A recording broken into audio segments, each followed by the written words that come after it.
Good evening friends. आज की video में अपन डिस्कस करने वाले हैं इंटरनल रिप्रोडक्टिव ऑर्गन के लास्ट ऑर्गन ओवरी के बारे में। इससे प्रीवियस क्लास में अपन ने डिस्कस किया था फैलोपियन ट्यूब के बारे में। तो आप सभी का एक बार फिर से स्वागत करता हूं मेरे YouTube channel MSD nursing academy में। और आपको यदि क्लासेज पसंद आती हैं तो वीडियो को ज़्यादा से ज़्यादा लाइक कीजिए, सब्सक्राइब कीजिए। तो आज हम पढ़ने वाले हैं ओवरी। तो ओवरी जो होती है, ओवरी को पढ़ने के लिए अपन क्या पढ़ रहे हैं, आज का टॉपिक है अपना ओवरी। तो ओवरी की बात करें तो ओवरी को और किस नाम से जाना जाता है, क्योंकि ओवरी के द्वारा क्या होता है कि female gamete ovum, female gamete क्या होता है, ओवम। तो ओवरी के द्वारा क्या होता है, फीमेल गेमेट ओवम का निर्माण होता है। और फीमेल गेमेट यदि ओवरी बनाती है तो गेमेट बनाने वाले ऑर्गन को अपन क्या बोलते हैं, गोनाड्स भी बोलते हैं। तो इस वजह से फीमेल गेमेट बनाने की वजह से female gamete ovum is form by ovary. कि जो फीमेल गेमेट ओवम है वो किसके द्वारा बनता है, ओवेरी के द्वारा। और इसी वजह से ओवेरी को किस नाम से जानते हैं, फीमेल गोनाड के नाम से भी जानते हैं। फीमेल गोनाड, फीमेल गोनाड क्यों बोल रहे हैं, क्योंकि ओवरी के द्वारा फीमेल गेमेट ओवम का निर्माण होता है। और इसी वजह से गेमेट बनाने वाले ऑर्गन क्या कहलाते हैं, गोनाड। तो फीमेल ओवरी को और किस नाम से जानेंगे, फीमेल गोनाड। नेक्स्ट बात करते हैं कि ओवरी का सबसे प्राइमरी फंक्शन क्या होता है। तो ओवरी का सबसे प्राइमरी फंक्शन क्या होता है, primary function of the ovary, primary function. तो प्राइमरी फंक्शन क्या होता है, ओवम फॉर्मेशन। क्या करती है, ओवम फॉर्मेशन। इसके अलावा सेकेंडरी फंक्शन की बात करें, प्राइमरी फंक्शन तो ओवम का निर्माण करना हो गया, फीमेल गेमेट का निर्माण करना। और इसके अलावा जो सेकेंडरी फंक्शन होता है वो क्या होता है, सेकेंडरी फंक्शन होता है हार्मोनल फंक्शन। और सेकेंडरी फंक्शन जो होता है उसके अंदर ये क्या करती है, हार्मोन का निर्माण करती है। तो हार्मोन के अंदर कौन कौन से हार्मोन्स ओवरी के द्वारा बनाए जाते हैं, एस्ट्रोजन और प्रोजेस्ट्रोन। कौन कौन से हार्मोन, एस्ट्रोजन और प्रोजेस्ट्रोन, जो कि दोनों ही हार्मोन क्या करते हैं, प्रेगनेंसी को मेंटेन करने में और एंडोमेट्रियम की ग्रोथ करवाने में बहुत इंपॉर्टेंट रोल प्ले करते हैं ड्यूरिंग प्रेगनेंसी। इसके अलावा ओवरी की बात करें कि ओवरी के अंदर और क्या है, तो ओवरी के मेजरमेंट की बात कर लेते हैं कि ओवरी का जो मेजरमेंट होता है, ओवरी की जो साइज होती है वो क्या होती है। तो मेजरमेंट की बात करते हैं next, measurement of ovary, measurement of ovary. तो ओवरी का जो मेजरमेंट होता है स्टूडेंट्स, वो क्या होता है, मेजरमेंट होता है, लेंथ जो होती है वो कितनी होती है, 3 सेंटीमीटर।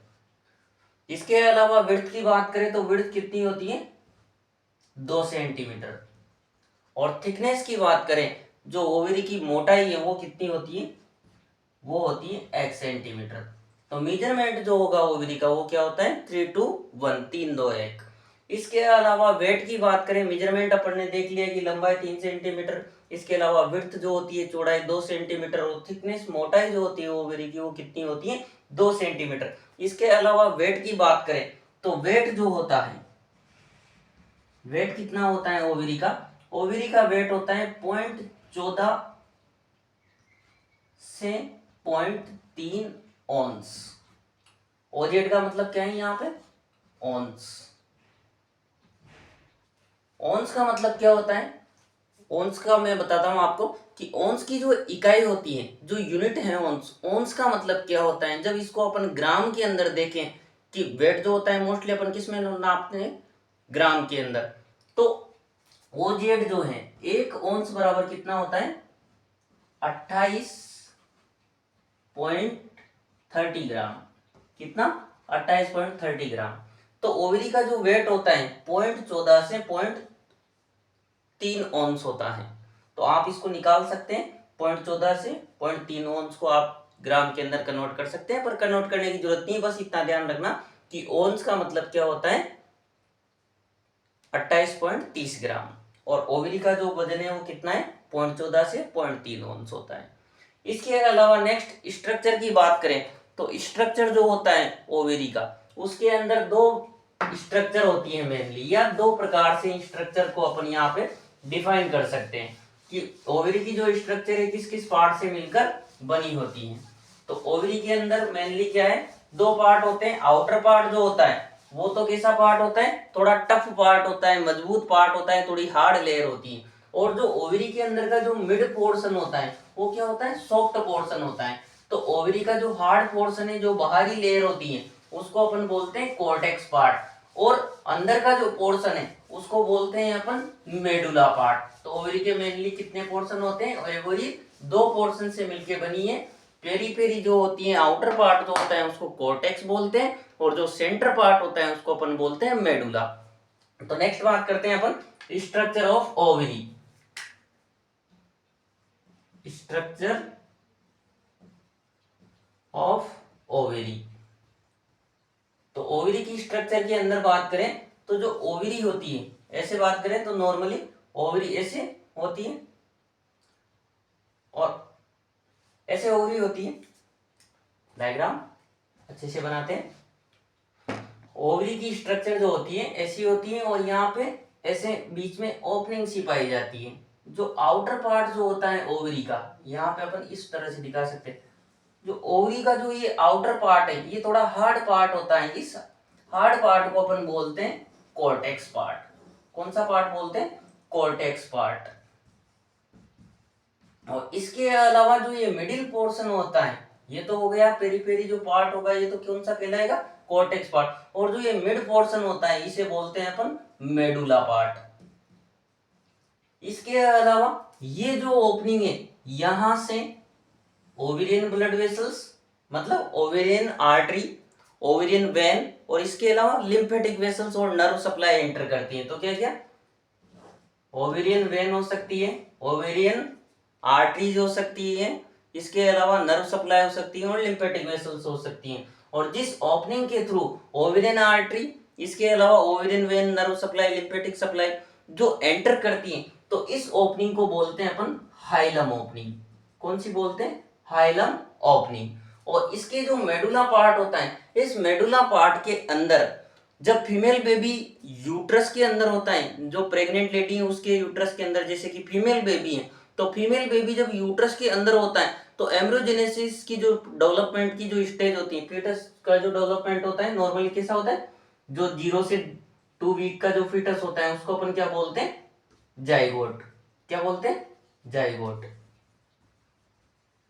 इसके अलावा 2 से 8 वीक जो होता है इसको अपन क्या बोलते हैं, इस स्टेज को एम्ब्रियोनिक पीरियड।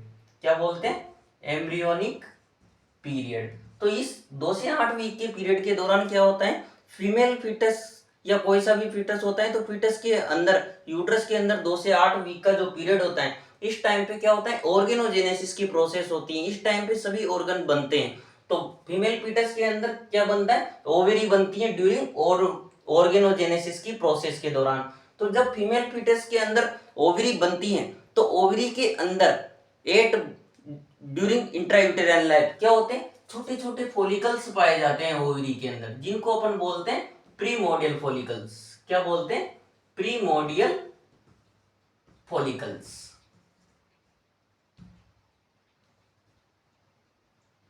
Primordial follicles. तो ये प्रीमोडियल फॉलिकल्स जैसे ही बनते हैं, बनते रहते हैं एम्ब्रियोजेनेसिस पीरियड के दौरान, और जैसे ही बच्चा 9 महीने का होता है या फीटस 9 महीने का होता है, ड्यूरिंग होल प्रेगनेंसी के दौरान ये प्रीमोडियल फॉलिकल्स जो हैं इनके अंदर सेल डिवीजन होता है, और ये प्रीमोडियल फॉलिकल्स किसके अंदर कन्वर्ट हो जाते हैं, प्राइमरी oocyte के अंदर। किसके अंदर कन्वर्ट हो जाते हैं, प्राइमरी oocyte के अंदर, प्राइमरी oocyte। और जैसे ही ये प्रीमोडियल फॉलिकल्स प्राइमरी oocyte में बदलते हैं, उसके बाद क्या होता है, फीटस की क्या हो जाती है, बर्थ हो जाती है या प्रेगनेंसी कंप्लीट हो जाती है। और जब फीमेल फीटस जब डिलीवर होता है, तो या जो फीमेल फीटस की जब डिलीवरी होगी, तो उस टाइम पे उसकी प्यूबर्टी के अंदर प्राइमरी oocyte बन चुके हैं, और ये फॉलिकल्स डिलीवरी के बाद या डिलीवरी होने की वजह से या प्रेगनेंसी कंप्लीट हो जाने की वजह से इसी स्टेज के अंदर क्या हो जाते हैं, रुक जाते हैं, प्राइमरी oocyte के रूप में। सेल डेवलपमेंट आगे नहीं हो पाता है, ये यहीं पे अरेस्ट हो जाते हैं। तो कोई भी फीमेल फीटस जो होता है वो क्या होता है, उसकी ओवरी के अंदर जब उसका जन्म होता है तो कौन से फॉलिकल्स उसकी ओवरी के अंदर पाए जाते हैं, प्राइमरी oocyte की फॉर्म में। क्योंकि ड्यूरिंग प्रेगनेंसी के दौरान ये प्रीमोर्डियल फॉलिकल्स प्राइमरी oocyte के अंदर तो बदल गए, लेकिन वहीं पे प्रेगनेंसी कंसीव हो जाने की वजह से ये आगे डेवलप नहीं कर पाते हैं। लेकिन जैसे ही बच्चे का जन्म हो गया, फीमेल फीटस बर्थ हो गई, जब धीरे धीरे जब वो उसकी एज बढ़ती जाती और प्यूबर्टी एज पे आते आते हाइपोथैलेमस के द्वारा कुछ हार्मोनल इंटरप्ले होता है, हाइपोथैलेमस पिट्यूटरी और ओवरी के हार्मोन्स के द्वारा। तो ओवरी, हाइपोथैलेमस, पिट्यूटरी ग्लैंड, इनके हार्मोन्स के आपस में इंटर रिलेशन की वजह से प्यूबर्टी के टाइम पे ये प्राइमरी जो oocyte है हार्मोन्स के प्रभाव से क्या होते हैं, सेकेंडरी oocyte के अंदर बदलते हैं। किसके अंदर बदलते हैं, सेकेंडरी oocyte के अंदर।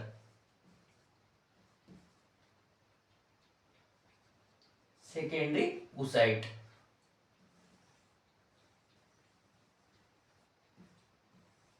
सेकेंडरी oocyte के अंदर बदलते हैं और फिर सेकेंडरी oocyte जो होता है इसी से अपना क्या वो रिलीज होता है, ओवम रिलीज होता है। क्या होता है, ओवम रिलीज होके बाहर आ जाता है, ओवम। और इसके अलावा ये सेकेंडरी oocyte जो होता है इसी को अपन क्या बोलते हैं, ग्राफियन फॉलिकल भी बोलते हैं दोस्तों। क्या बोलते हैं, ग्राफियन फॉलिकल। इसके रप्चर होने से ही, या सेकेंडरी oocyte को अपन जो ग्राफियन फॉलिकल बोल रहे हैं, इसके रप्चर होने से क्या बनता है, ओवम बनता है। और इसके जो रप्चर पीसेज बचते हैं उससे बनता है अपना कार्पस लूटियम। क्या बनता है, कॉर्पस ल्यूटियम। और ये कॉर्पस ल्यूटियम अब इसके ऊपर डिपेंड करता है कि यदि ये ओवम फर्टिलाइज हो जाता है तो ये कॉर्पस ल्यूटियम जब तक प्लेसेंटा नहीं बनता है तब तक बना रहता है और एस्ट्रोजन प्रोजेस्टेरोन का निर्माण करता रहता है। और यदि प्रेगनेंसी नहीं होती है, इस ओवम का फर्टिलाइजेशन नहीं होता है, तो उस कंडीशन में ये कार्पस ल्यूटियम किसके अंदर कन्वर्ट हो जाता है, आगे जाके कॉर्पस एल्बिकेंस के अंदर। किसके अंदर, कॉर्पस एल्बिकेंस। और ये क्या होता है, ड्यूरिंग मेंस्ट्रुअल साइकिल के दौरान डिग्रेड होके या डीजेनरेटिव चेंजेज आके डिस्ट्रॉय हो जाता है और मेंस्ट्रुअल साइकिल के प्रोडक्ट के साथ बाहर आ जाता है। और यदि प्रेगनेंसी हो जाती है, फर्टिलाइजेशन हो जाता है, तो ये ओवम जब यहाँ से रिलीज होता है तो उस टाइम पे इसको किसके द्वारा कैच किया जाता है, फेलोपियन ट्यूब की फिम्ब्रिज के द्वारा। और फेलोपियन ट्यूब के अंदर यदि इसका फर्टिलाइजेशन हो जाता है इस ओवम का, तो ये कार्पस ल्यूटियम 3 महीने तक कंटिन्यू रहेगा और जब तक कि प्लेसेंटा नहीं बन जाता है एस्ट्रोजन प्रोजेस्टेरोन का सिक्रीशन करता रहेगा। तो दोस्तों ओवरी के बारे में आपको समझ में आया होगा। आशा करता हूं कि नेक्स्ट वीडियो आपको जल्दी ही लेके आऊंगा। और ओवरी आज यदि कंप्लीट हो गए तो मोस्टली अपना कौन सा टॉपिक कंप्लीट हो चुका है, इंटरनल रिप्रोडक्टिव ऑर्गन और एक्सटर्नल रिप्रोडक्टिव ऑर्गन कंप्लीट हो चुके हैं। तो फीमेल रिप्रोडक्टिव सिस्टम में अपन ने जितना भी पढ़ा था, रिप्रोडक्शन क्या होता है, फीमेल गेमेट कौन सा होता है, गोनाड्स किसे कहते हैं, एक्सटर्नल रिप्रोडक्टिव ऑर्गन कौन कौन से होते हैं, इंटरनल रिप्रोडक्टिव ऑर्गन कौन कौन से होते हैं, तो आज यहाँ तक अपन ने डिस्कस कर लिया है। इंटरनल और रिप्रोडक्टिव ऑर्गन अपने कंप्लीट हो चुके हैं। तो यहाँ तक की जितनी भी क्लासेज है आपको समझ में आई होगी। एक बार सभी क्लासेज को रिवाइज करना, पढ़ के देखना, और यदि कोई आपको डाउट रहता है तो कमेंट बॉक्स में जाके अपना डाउट लिखने की कोशिश करना। और मैं आशा करता हूं और मैं कोशिश करूंगा कि आपके डाउट को, एक भी डाउट यदि आपका रहता है तो उसको क्लियर करूं। नेक्स्ट वीडियो में अपन पढ़ेंगे मेंस्ट्रुअल साइकिल के बारे में। जल्द मिलेंगे दोस्तों। Good evening.